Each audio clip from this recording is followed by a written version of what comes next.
এখন আল্লামা সাঈদী সাহেবের গজলটা গাওয়ার জন্য বলা হয়েছে। কি গাইবো, কি বলেন? নাকি কোনো বাধা টাধা আছে নাকি?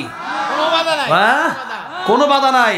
আমার বড় ভাই বলেছেন কোনো বাধা নাই, ইনশাআল্লাহ নির্ভয়ে আমরা কথা বলবো। আগেও ভয় পাই না, এখনো কোনো ভয় নাই। আল্লামা সাঈদীকে নিয়ে আমি লিখেছি এই জন্য, কারণ আল্লামা সাঈদীকে আমরা কোরআনের জন্য, আল্লাহর জন্য ভালোবাসি, ঠিক না বে ঠিক? এই জান্নাতের বাগানগুলো তিনি সাজিয়ে গেছেন ওনার কারণে। এই মানুষগুলো আল্লামা সাঈদী রহমাতুল্লাহ আলাইহির কারণে হাজার হাজার মানুষ নামাজি হয়েছে, হাজার হাজার মানুষ কোরআন শিখেছে, হাজার হাজার মানুষ এই দেশে, অসংখ্য মানুষ এই দেশে কালিমা পড়ে মুসলমান হয়ে গেছে।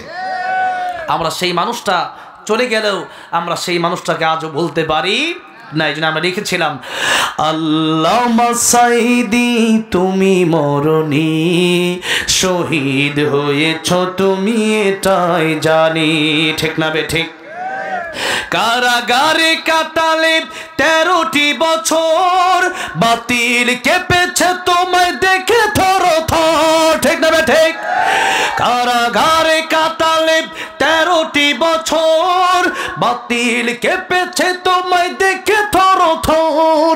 তুমি যে ছিলে মোদের নয়নমণি, শহীদ হয়েছ তুমি এটাই জানি। আল্লামা সাঈদী তুমি মরণি, শহীদ হয়েছ তুমি এটাই জানি।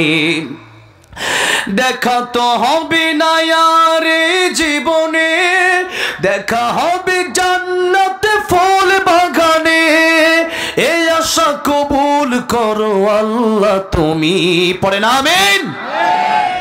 এই আশা কবুল করো আল্লাহ তুমি, শহীদ হয়েছ তুমি এটাই জানি, শহীদ হয়েছ তুমি এটাই জানি।